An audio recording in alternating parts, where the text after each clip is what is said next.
Well, hi, everybody. Let's get started. Let me just quickly introduce myself. I'm Brian Nichols Griggs. I'm a developer at Carbon 5 in New York City.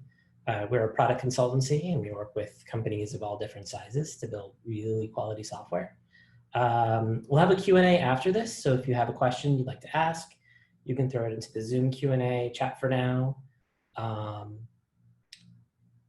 This is a quote from a coworker of mine, Rudy, who told me once that when pushing new tech, you must be able to say both when and why adoption is a bad idea.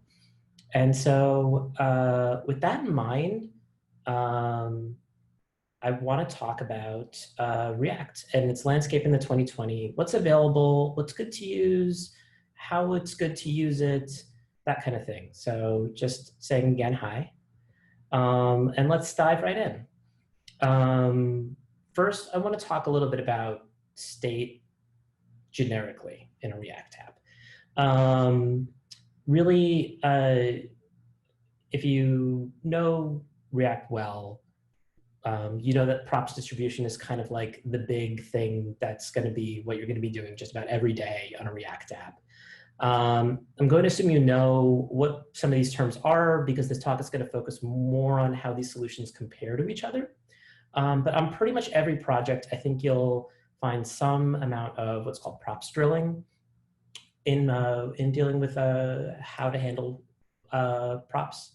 Next popular is something kind of like an NPM package state manager. There's many of them. The most popular is probably React Redux. And next after that is the rarest thing that you'll see out in the wild is direct use of React's context API. And so we're going to kick off this talk by talking a little bit about the differences between those three concepts: props drilling, a state manager, and the context API. Okay, let's jump in. So props drilling is first. So this really is more about brute force solving just about anything that you need. You could write an entire React app using props drilling. It wouldn't be too pretty, but you could. And I often consider this a smell that your component hierarchy is not well organized, or your use case is complex and your component hierarchy is not well organized. And so like the pros of just doing a little bit of props drilling is it's very easy to use. It comes free with React. It shows an explicit relationship between this component, has these things, and it passes it over to this component that does something else with them. But the cons are pretty large. They're few, but they're very, very large. So it's really easy to abuse. It promotes multi-job components, by which I mean, like this component really doesn't necessarily want to share a whole lot of things, or it has to do a lot of stuff, so it has to get a lot of stuff.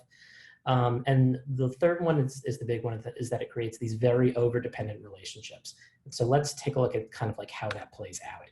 So you see drilling so often because it's easy to do. And at first glance, it's not even really a bad thing. This is pretty good. We have a fetcher who passes props down to a composer who then distributes as necessary to 3 presenters. And that's fine. The fetcher and presenters are single job. Maybe the composer is being exposed to some extra stuff it doesn't strictly need, but it's nice that all these relationships are obvious and usually composers are unique, so there's not much harm done here. And then here we introduce a transformer, which must be downstream of the fetcher and upstream of the composer, and that's still pretty fine. But then things continue to get worse. We got some PR feedback and we were told we had to pass values through some thingamabobber. It doesn't even really take the props the transformer provides. And so do we refactor it to allow them to pass through? Beyond that, our props journey from fetch to presentation is really long now, and it's really confusing. And all these components have really strict requirements about what props they have to receive, and they can't really be extended for use in other circumstances. And so at this point, this sucks, and we got to bail out of this. So let's talk about the context API. This is the situation really where for what the context API was intended for, it's why it was built. And this is really the best tool that you'll never use. Like I've worked on many, many React apps now, and I think I've only set up a context API like personally like once. It's really good for simple use cases. but other packages are preferable to direct complex use, in my opinion. Mid-project migrations are okay. Say if you've got like a bunch of, you've noticed like you've got way too much props drilling and you want to try to start throwing things onto the context API, you can. It's not fun. And I would really recommend spiking early to sort of de-risk having to deal with that kind of situation. So let's take a look at the pros and cons again. So it is easy to use. Like you just declare a provider and then you start declaring consumers, especially if you're using React with hooks. It's even easier than it was before. It's free with React. You don't need an extra library in there. There's great dev tools around it. The cons are it's really noisy, which is that, again, like you always have to declare a provider and then declare consumers and declare consumers and declare consumers. It's non-performant also out of the box. Like if you have a consumer, whenever the provider changes, all the consumer always change unless you have some guards in place. And you can write those guards. I'm sure there's some people here that know how to do that, but it becomes really taxing to sort of start building that up every time you declare a new consumer. And also the readability is inverse to the scale of its use. And so I kind of want to show what that looks like. But first, let's revisit our component tree. Here you can see relationships are more bespoke now. We have more control over what's wired to what.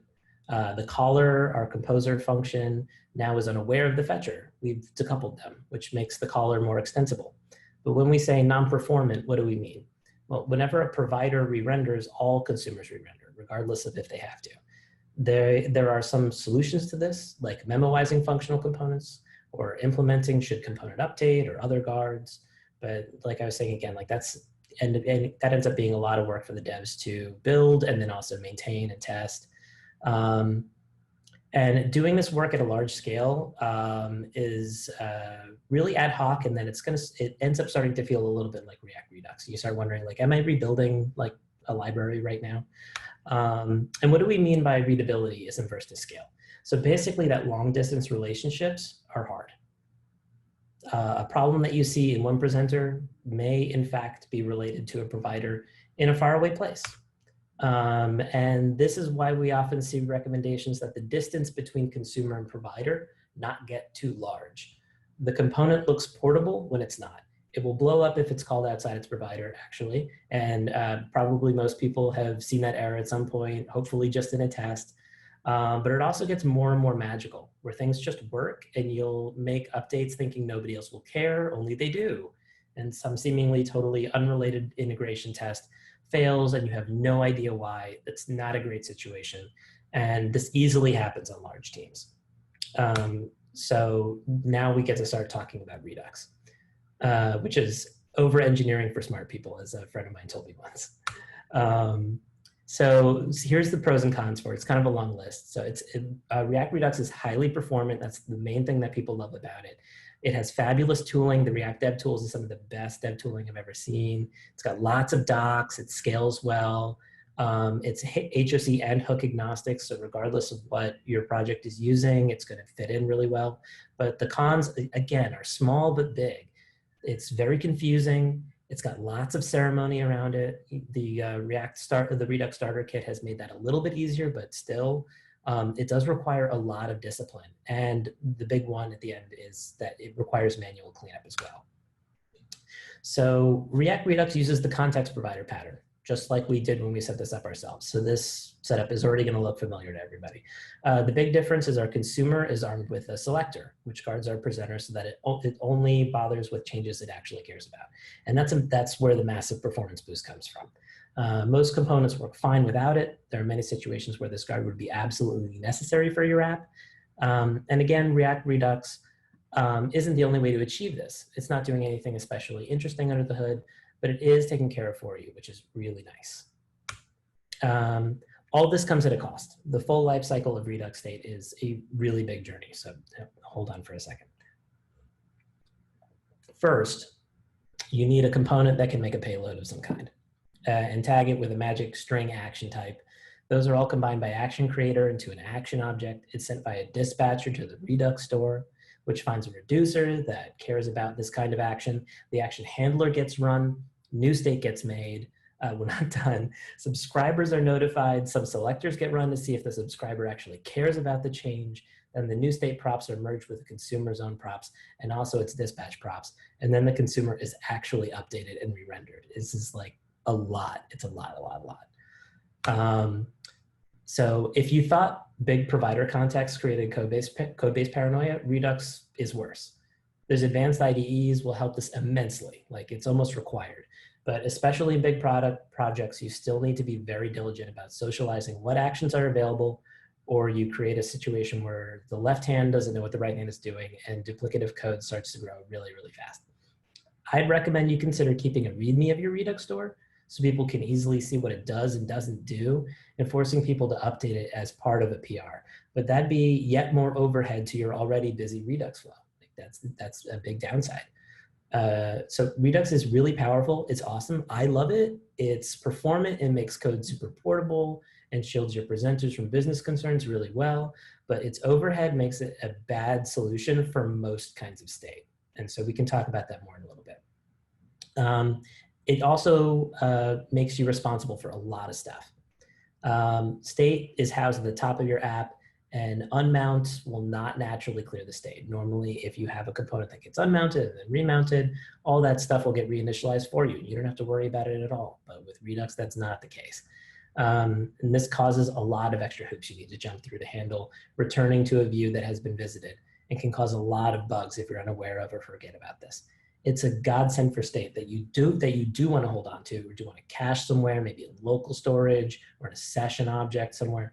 But this is yet another thing you have to concern yourself with when deciding if a piece of state is worth keeping in Redux or if it's worth keeping it somewhere else. So now let's start talking about non-generic state. If you can identify that something that some state of your app that you're dealing with is not like super unique to whatever you're doing, there at this point in React's life, like probably a library out there that does a not too bad a job of dealing with it. And one of the ones that probably everybody's aware of is React Router. Like URLs are state. And React Router is going into a new version soon. There's going to be huge breaking changes. Some people love it, some people hate it. Like this has happened many, many times in React Router's history. But we're going to try to avoid talking about that a little bit. But so let's talk about quickly how it works.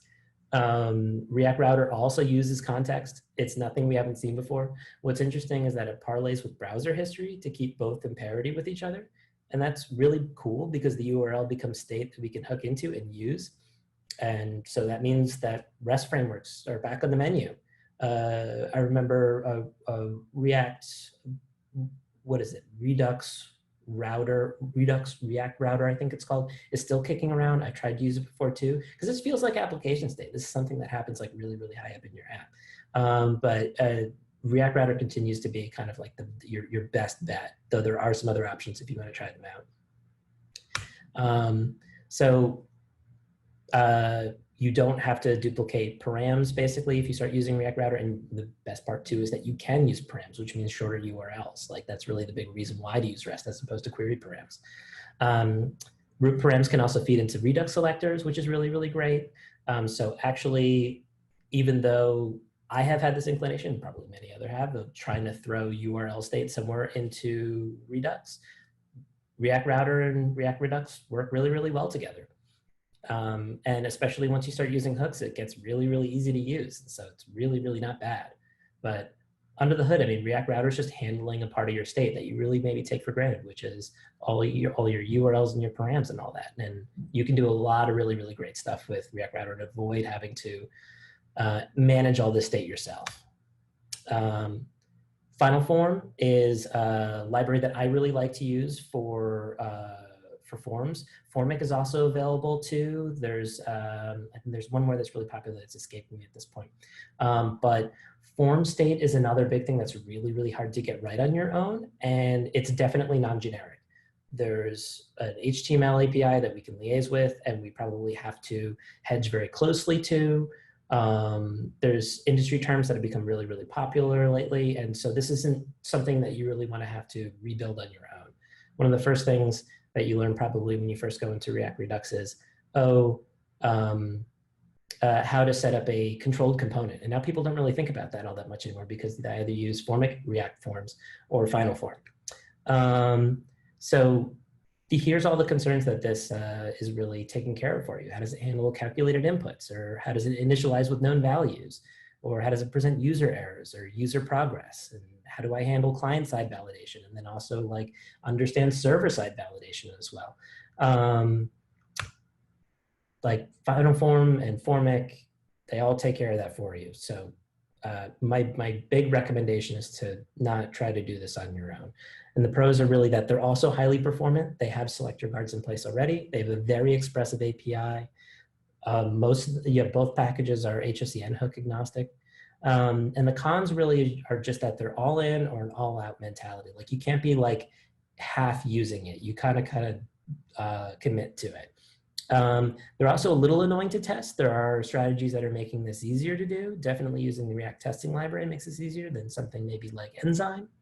And the docs are only okay, I found, but the more you use the library, the more of an instinct that you get for it. And the both libraries have really, really good typing, and those are really, really, really reliable. So you're starting to see the pattern with how these kinds of libraries work. So Final Form also uses a provider consumer and supplies you with free observable selector guards. The nice thing about using this kind of library is you don't have to reinvent an extensible API for handling input field state. The obvious benefit here is you can easily coordinate when to show validation presenters and what their messages should be. But you can also easily set up when to clear those errors if other portions of your UI should respond to them, or if things change when fields are pristine or dirty. Like it's really handy, and more important, it will help you keep UI state out of Redux while still allowing you to save a copy if you need to, because everything's going to be serializable. Okay, data fetching is next. Let's talk really quickly about GraphQL. So GraphQL's big selling point is that one API can service many apps, and apps must describe in detail what they want. And what this means is it produces really crafty structs. So here's your typical setup on a lot of websites in the past. One DB, lots of SQL written very closely to the DB, maybe with the help of an ORM. Probably there's a close to one-to-one ratio of SQL to route, and maybe even a one-to-one ratio of front-end requests to routes. That works great if your server has one customer, which would be your front-end app. Because your routes can be written bespoke to that one customer's needs. But it's very bad if your server has to meet the demands of many customers. Each might have slightly different demands, and your API engineers will run themselves ragged trying to meet them all. And so GraphQL shifts that work away from your server and onto the customers. It's the assumption basically that if the customer is always right, let the customer dictate what they want. So the obvious benefits of the backend that scales much more easily to new demands, but only because those people make those demands are now in charge of crafting their own queries.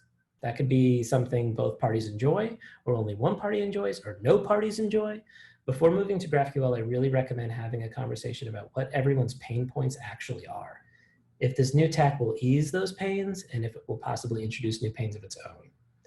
But again, I'll say, unless your server is serving multiple apps, it's likely not worth your time to set up GraphQL. Okay, Apollo. So GraphQL is just a language. You need a client to make things actually work, and Apollo is one of them. Relay is another. What they do is handle the nitty-gritty of database queries for you, and Apollo has become super popular because it has officially maintained React bindings. This lets your app respond to changes in request state. It also has a bunch of other bells and whistles like response caching, so get ready to avoid stale data issues if you do use that. It also can infer your types from GraphQL models, which is really cool. It's really cool. And it makes it much easier to write correct queries the first time. So getting back to request state, Apollo also uses the context API. What's interesting is what Apollo does at the site of the query mutation. It gives you an API for handling big questions in a web app, like when am I happy, when am I in error, and when am I loading? And even if you avoid using GraphQL and Apollo in your app, you should have a look at their API for handling these cases. And you should seriously ask yourself if a bespoke handler for these ubiquitous problems is something that your team should be writing, or if there's a solution out there that already exists. Again, Apollo is just one solution. There are many libraries that deal with this problem. React suspense and error boundary components are also becoming more stable and useful, and there may be a future where this is mostly handled by React itself. I think that's the goal right now. It's definitely not where we are. But if your needs are simple, writing something that takes care of these bindings is not hard. Some of us here may have even done this before, but again, this is really base level stuff that's necessary for just about any app. You should be able to answer these questions above and implement solutions without weeks of work and persistent maintenance. What's at the heart of libraries like Apollo or Relay is the idea of self-fulfilling components, which can resolve their own data needs, likely with few props passed directly to it, maybe no props at all. This allows them to easily be dropped anywhere in your code base, and styles permitting, they'll just work. Since the super component is housing its own data, this would normally cause many unnecessary fetches, as the local state would be cleared out on each unmount. But the browser back button would also not work well, and that's why Apollo caches. There's no longer a worry for any sort of like refetching of the same data over and over and over again. Assuming you trust your team to tell Apollo how to cache these values properly, that can be really, really nice. Part 2 of this school of thought is code splitting these components so that if your user never activates this view, the code won't even load. And that increases the likelihood of your user seeing a loading state, but it lowers your time to a first meaningful render. And that is a huge benefit for large web apps like Facebook or Spotify. For example, most users won't touch their preferences panel every session. So why would we eagerly load that code? But your project might not have a lot of situations like this, or may not care very much about an extra second of wait time on first load. It's a large effort for a very situational benefit. So before you start getting really, really excited about this kind of pattern, you really have to ask, is this something that my users are actually going to notice and care about? Okay, styles. So BEM stands for block element module, or block element modifier, is a naming system for componentized styles. And so the really big benefits here is that BEM is like really easy for new devs to jump on. And like the biggest thing is that you can use it with CSS, with LESS, with SAS, whatever you want like that. And so you can get off to the races really, really fast. The big thing too is it's a different language. So Webpack will allow you to do hot reloading. And if you do a lot of dev design pairing at your work, it's absolutely fabulous to be able to edit code and just immediately see changes in the browser. It makes designers like so happy to just see that happen immediately. And then you don't have to try to wheedle your code out of the Chrome DevTools and then over into your IDE. It's already there. You can just push it right to GitHub. It's amazing. It's also really readable. It's performant. But the really big drawback is that it requires a lot of discipline. You need a team that needs to understand BEM, how it works. Linters are getting a lot better at this, so that's really, really great. And also exporting values sucks, because if you're doing anything with graphing, any charts, you're probably going to want to pull your colors out of your style sheets and into your JavaScript, and that's just not really a process that works particularly well.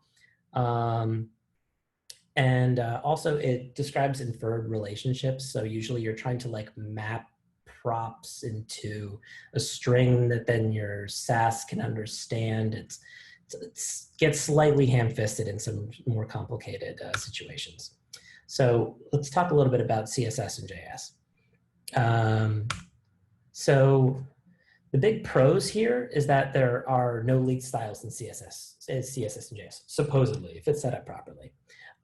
State injections are really, really cool. And then you have also all your style constants are declared in JavaScript. So then if you need to start feeding them into a charting API, that's really easy to do. It's going just from JavaScript to JavaScript. And relationships are direct. Eventually, so really the big con is that it's not as performant. It's a little bit bigger, obviously. It's heavier. And it definitely breaks hot reloading, which while you're deving is, really, really, really not great. That's supposedly being worked on. I haven't heard any really big news about that yet, but I know that that's something that they'd like to get right. The IDE support is not great. It's not terrible, but it's not great. And the really big thing at the bottom is that it's got a really volatile ecosystem right now. There are a lot of different kinds of solutions for this, and they've all got different pluses and minuses, and it feels like the community is all just, there's a lot of blood in the water. People are trying to figure out how this is actually going to work. But under the hood, it's the same exact pattern before of like there's a theme provider, and then there's a consumer grabbing that theme and using those styles. So once you've gotten really used to the context API, it should be really easy for you to wrap your head around CSS and JS, whichever one you use. And so I would say right now, CSS and JS is probably the way of the future. but it may not be the way of the present. It really depends on your particular app, what you're doing and what your concerns are. If you are code splitting and you want to have lots of different themes on there, you want to use the same business logic and then style it differently somewhere else, CSS and JS might make that really, really slick and really easy to do. It depends. So you're going to have to make that call. But if you go with something like a CSS processor like SAS, I really recommend a system like BEM that's going to give you a consistent design language. So anybody who looks at a class is going to be able to see like, oh, okay, so this belongs to that. It's this particular portion of it, and it's in this particular state. It's a really, really, really great system. So let's jump back to Earth. So context libraries get you free selector performance guards. That's really, really the big one. That's why you would want to use them over building something in the context API yourself. Another big one is those battle-tested state shapes. Like these things have been hammered out over a couple years now. And so they probably understand, these library maintainers probably understand a lot of cases that you're not going to think of upfront, that you're going to feel really, really happy that you have later on. The documentation also is there. It's something that you don't have to maintain. Most of these libraries are open source, and so if the documentation sucks, you might just raise your hand and volunteer to jump in there and try to start working on it. That's one of the easiest ways to start contributing to an open source program. And also the big thing is that it gives you some cross-project familiarity. If you go from project to project and both of them are using CSS modules, everybody's going to be familiar out of the gate. Or if everybody's using Formic before and after, everybody's going to know exactly how things are supposed to be set up. So as programmers, we often try to think about our apps in very small segments, and app to app, many of those segments are exceedingly common. This talk hasn't even touched analytics reporting or A/B testing and probably many other boring services your app is going to need, but you likely don't have to build them on your own, at least not from scratch. And when you're in a volatile ecosystem, it's hard to keep track of what tools are available and what they're good for. And so I hope this talk has helped reacquaint you with your options so you can pick the best tool for your job. So I want to say thanks, everybody, for sticking with me through all of that. And I would love to go to questions if there are any questions. That was awesome, Bri. I am the producer behind the scenes here, and I do have a question. So I wanted to ask you, between Tailwind, JSS, and styled components, which library was best to use? I think that for a while there, it was like every other month there'd be a new CSS and JS solution that would come out and would be talking about, usually talking about like how they may or may not be performant than other people. And that's usually a really, really hard thing to prove out. And my opinion has been, don't use any of them directly. I've used Material UI a couple times now, and that I feel like has given me a really safe buffer from their CSS and JS solution, from like me actually having to deal with it directly. And so there's lots of people that have jumped into styled components. That's probably one of the most popular ones right now if you are going to directly interface with something. But that's one of the big things that I've really enjoyed about working with Material UI is that I get CSS and JS, but I don't really have to deal with it all that much. It's the same deal as Create React app. There's a whole bunch of stuff going on under the hood that I don't really want to have as a direct dependency on my project. And so having that little bit of buffer there is really, really great. And there are some other design libraries that give you that as well, but adopting one of these solutions right now feels a little scary to me. If you did, probably styled components would be one of your better bets. But I feel like a lot of these libraries are going to not make it through the next 2 years, 3 years. And so if you're building an app right now that you want to have for the next, you're hoping it's going to survive for 5 years before maybe it has to get a big overhaul. That might be a little dicey. It might be. Any other questions for folks? I don't see any in the Q&A box, but I also made a note in the chat if anyone wanted to ask any questions they can put in here. Oh, Hey, no worries if there are no questions. I was really hoping to keep to 30 minutes. I'm glad we were able to do that. It's very thick, and so yeah, like Brandy said, if there's anything that you want to re-see, that's great. Great. Well, I think you blew everyone away, Bri. It's Well, just a lot of information. But thank you so much for putting this together. It was awesome. yeah. Thank you very much, everybody. Thanks. All right. Have a good night, everyone. Bye.